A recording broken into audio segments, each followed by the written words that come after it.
In today's video, I'm going to show you how to scan a QR code on CapCut, step by step, so you can quickly sign in and connect your desktop and mobile apps without any confusion. This is a really simple process, but if you've never done it before, it can be easy to miss the exact buttons to tap. So whether you're trying to log into CapCut Desktop or use your phone to scan the code, I'll walk you through the whole thing in the easiest way possible. If this tutorial helps you out, take a second to hit the like button and subscribe for more quick CapCut tutorials, editing tips, and beginner-friendly how-to videos just like this one. Alright, let's get started. First, open the CapCut Desktop application on your computer.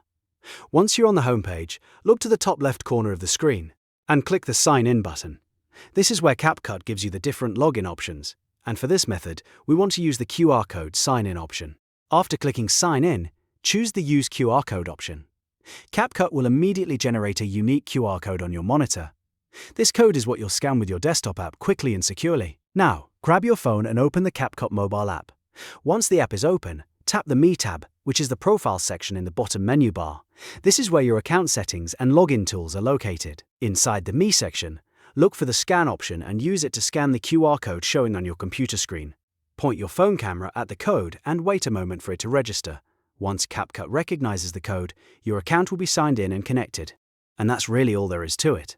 After the scan is complete, you can continue using CapCut on your computer with your account linked through the mobile app. This is a fast and easy way to sign in, and is especially helpful if you want to move between devices without typing in your login details manually. If this video helped you, make sure you give it a like, subscribe for more CapCut tutorials, and leave a comment if you want me to cover another CapCut feature next. Thanks for watching, and I'll see you in the next one.